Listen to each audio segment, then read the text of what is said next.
लेकिन इस्लाम की जो कट्टरपंथी सोच है कि इस्लाम के मानने वाला ही सही है, बाकी सब लोग गलत हैं, बाकी सब काफिर हैं और उन्हें मिटा देने की ज़रूरत है, या तो वो इस्लाम कबूल करने या उनका कत्ल कर देने का फरमान उनकी कुरान ने जारी किया, वो निहायत ही गलत है, निहायत ही गलत है।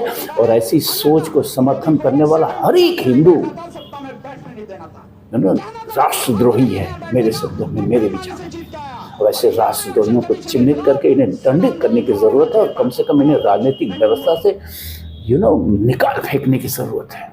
कि मोदी लगातार इस देश को गृह युद्ध की तरफ ढकेल रहा है। ये दोनों चौकीदार और तड़ी पार, इनके पास कुछ नहीं है, केवल इस देश को हिंदू मुस्लिम की राजनीति में लेकर गृह युद्ध की तरफ ढकेल रहे हैं। इसको रोकना होगा। लेकिन आज का विपक्ष बिल्कुल चुप बैठा है, गूंगा बहरा हो चुका है। अन्यथा मोदी को एक सेकंड चैन से नहीं बैठना था, सत्ता में बैठने नहीं देना था, कहना था कि तुझे हक नहीं है बैठने का, तो बेईमानी से जीत के आया। और ये और इलेक्शन कमीशन के खिलाफ जन आंदोलन खड़ा होना चाहिए था। हुआ कुछ नहीं हुआ। ये जो लुटेरे और डकैत जिनको कहते हैं, उनसे भी बड़े डकैत हैं जिनसे आज हमें लड़ना।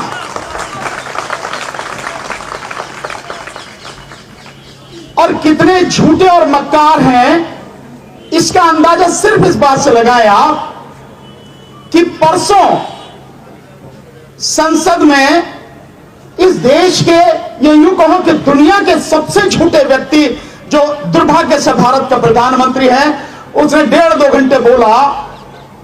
और उसने क्या बोला? 11-12 संकल्प उसने गिनाए, पर एक संकल्प जिससे शुरुआत उसने की, मैं उसके विषय में बताता हूं। उसने कहा कि भ्रष्टाचार के विषय में, करप्शन के विषय में जीरो टॉलरेंस, यानी कोई उसके विषय में बर्दाश्त नहीं किया जाएगा। हां, बर्दाश्त नहीं किया जाएगा कि कोई भ्रष्टाचार के विषय में बोले और मोदी को कोई भ्रष्टाचारी कहे, यह बर्दाश्त नहीं किया जाएगा। मतलब वो व्यक्ति इस बात को कह रहा है जो छटा हुआ बेईमान और भ्रष्टाचारी। वो व्यक्ति इस बात को कह रहा है जिसने तमाम भ्रष्टाचारियों को अपने पास रख लिया, गले लगा लिया, उनको मंत्री, मुख्यमंत्री न जाने क्या क्या बना दिया। वो व्यक्ति भ्रष्टाचार की बात कर रहा है। वो व्यक्ति भ्रष्टाचार पे जीरो टॉलरेंस की बात कर रहा है जिसने इलेक्टोरल बॉन्ड के माध्यम से, ईडी और सीबीआई और इनकम टैक्स डिपार्टमेंट के माध्यम से चंदा दो और धंधा लो लेकर इस देश को लूटा है। वो व्यक्ति भ्रष्टाचार की बात कर रहा है, जीरो टॉलरेंस की बात। और बेशर्मी उसकी देखिए कि यह बात वो संसद में कर रहा है और उसकी तमाम बात रिकॉर्ड होंगी। आने वाली दुनिया जब भी संसद के इस सारे रिकॉर्ड को देखेगी तो पाएगी कि किस कदर झूठा और मक्कार इस देश का प्रधानमंत्री, जिसको झूठ बोलने में जरा सी भी शर्म नहीं आती, इतने भी उसे पता नहीं है। उन लोगों से लड़ाई है साथियों हमारी। जो आप यहां देख रहे हैं कि लोकतंत्र बचाओ, संविधान बचाओ, ये वाकई में बहुत बड़ी लड़ाई है लोकतंत्र और संविधान को बचाने की। और ये जो आप ऊपर लिखा हुआ देख रहे हैं बोर्ड पर, वक्फ बिल, और जो उपासना का कानून है 1991 का, इसके विषय में जो बात हो रही है, कानून बिल्कुल सही है, साफ है बिल्कुल, इसमें कहीं किसी को कुछ भी संदेह होना नहीं चाहिए। बिल्कुल स्पष्ट रूप से उपासना का जो काम। ये हैं Bhanu Pratap Singh, advocate supreme court of India. और आपको पता होना चाहिए कि ये वही वकील है जो वक्फ बोर्ड के खिलाफ जो मुकदमा है उसमें मुस्लिम पक्ष की तरफ से जो है पैरवी कर रहे हैं। और उपासना अधिनियम 1991 के विरुद्ध जो भी याचिकाएं हैं उसमें ये मुस्लिम पक्ष की तरफ से वकील हैं। ये इनके आरोप देखिए, इनकी भाषा शैली देखिए, ये जिस ढंग से देश के प्रधानमंत्री पे आरोप लगा रहे हैं,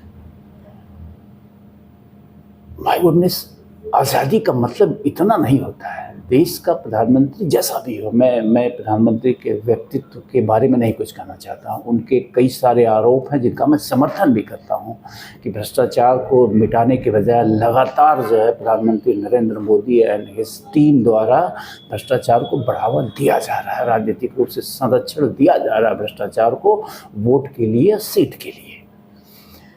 लेकिन फिर भी इस ढंग का आरोप एक चुने हुए प्रधानमंत्री जिसको देश की जनता ने चुना है, तो क्या आपको नहीं लगता है कि ये देश की उस जनता के लिए गाली है जिस जनता ने नरेंद्र मोदी और भाजपा को वोट दिया है? करोड़ों की संख्या में उन मतदाताओं जिन्होंने नरेंद्र मोदी के नाम पे वोट किया है, भाजपा को वोट किया है, क्या उनको ये गाली नहीं है? क्या आज़ादी का यही मतलब होता है? ये किस धर्मनिरपेक्षता की लड़ाई लड़ रहा है? मैं भानु प्रताप सिंह जी अगर मेरे सामने होते तो मैं उनसे पूछता कि क्या धर्मनिरपेक्षता का सारा ठेका हिंदुओं ने ले रखा है?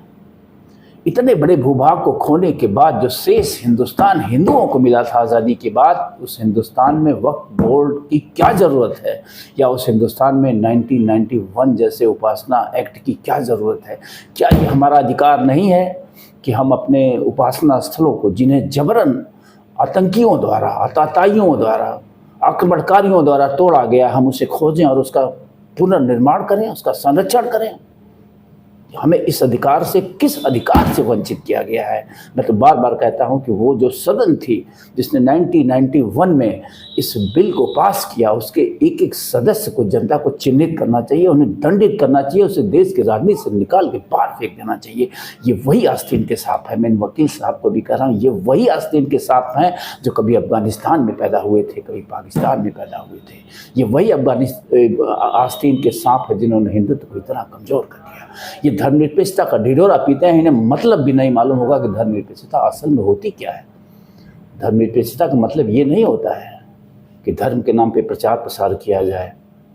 धर्मनिरपेक्षता का असल मतलब ये होता है कि जहाँ की सरकारें धर्मनिरपेक्ष हो, यानी धर्म से कुछ लेना देना ना हो, धर्म सार्वजनिक विषय न हो, बल्कि धर्म एक व्यक्तिगत विषय हो। तो बड़े अफसोस के साथ कहना पड़ रहा है कि ये संविधान संविधान संविधान, अरे संविधान समाज के लिए होता है, न कि समाज संविधान के लिए होता है। अगर हमारे संविधान में कुछ ऐसा है जिससे हमारा समाज प्रभावित हो रहा है, अगर जिससे देश के हिंदू प्रभावित हो रहे हैं, जिनके हिस्से में ये देश मिला था, तो उस संविधान को बदल देने की ज़रूरत है। ऐसे संविधान की ज़रूरत नहीं है। लेकिन दुर्भाग्य है कि जिनके ऊपर आरोप लग रहा है वो भी सक्रियता से नहीं। आज वन नेशन वन इलेक्शन का बिल सदन में 2-3 दिन पहले पारित हुआ है। मैं कह रहा हूँ ठीक है, वन नेशन वन इलेक्शन की भी ज़रूरत है, मैं हमेशा से इसकी पैरवी करता रहा हूँ। लेकिन उससे पहले जो सबसे ज़रूरी था, वन नेशन वन कॉन्स्टिट्यूशन, वो बिल आना चाहिए, जल्द से जल्द वो बिल आना चाहिए कि एक देश में एक संविधान हो, इस देश में लोग इंसान बन के रहें, न कि हिंदू और मुसलमान बन के रहें। मैं बार बार कहता हूँ कि धर्मों को व्यक्तिगत विषय बनाने की ज़रूरत है। और भारत के संविधान में जो आर्टिकल 25 से 28 तक धर्म को मौलिक अधिकार घोषित किया गया, धर्म मानने की स्वतंत्रता दी गई है, धर्म के प्रचार प्रसार की स्वतंत्रता दी गई है, उसमें संशोधन की ज़रूरत है। और धर्म को व्यक्तिगत विषय बनाने की ज़रूरत है। धर्म को घरों के अंदर बंद करने की ज़रूरत है, न कि सड़कों पर उसके प्रचार प्रसार करने की ज़रूरत है। आज अगर देश गृह युद्ध की तरफ जा रहा है, जैसा कि ये महाशय कह रहे हैं, तो उसका कारण क्या है? उसका कारण क्या है? क्या हिंदुओं ने ठेका ले रखा है हर चीज़ का, कि वही पीछे हटेंगे? अगर देश गृह युद्ध की तरफ जा रहा है तो वो इन जैसे आस्तीन के सांपों पे चलते जा रहा है, जिनके चलते वो मुट्ठी भर मुसलमान जो देश में रह गए आज़ादी के बाद, जिन्हें पाकिस्तान चले जाना चाहिए था, लेकिन दुर्भाग्य से राजनीतिक कारणों से वो रह गए, जो 2047 तक भारत को एक इस्लामिक राष्ट्र बनाने का स्वप्न देखने लगे, वो इन्हीं आस्तीन के सांपों के चलते देखने लगे। तो ऐसे आस्तीन के सांपों के साथ क्या सलूक करना चाहिए, ये खुद आप निर्णय करिए। मैं कुछ नहीं कहना चाहूँगा। मैं सारे हिंदू समाज के लिए ये प्रश्न रख रहा हूँ कि आप बताएं और आप सोचें कि ऐसे लोगों के साथ कैसा व्यवहार होना चाहिए। ये क्यों फल फूल रहे हैं, ये क्यों पनप रहे हैं, क्यों नहीं इन्हें कुचल दिया जाए? जो साथ दे रहा है ऐसे आस्तीन के सांपों का, जो भारत को एक इस्लामिक राष्ट्र बनते देखना चाहते हैं। तो निर्णय आपका है, सुनिए इन्हें, लोगों को सुनिए। आज देखिए संसद की क्या स्थिति है। संसद में ये वक्फ बोर्ड और उपासना अधिनियम 1991 के समर्थन करने वाले कौन लोग हैं, इन्हें चिन्हित करिए। ये उसी बिरादरी के लोग हैं जिनके चलते भारत ने अफगानिस्तान को खोया, पाकिस्तान को खोया, न जाने कितने हिंदू राष्ट्रों को खोया। ये वही आस्तीन के सांप हैं जो तथाकथित बुद्धिजीवी समझते हैं अपने आप को।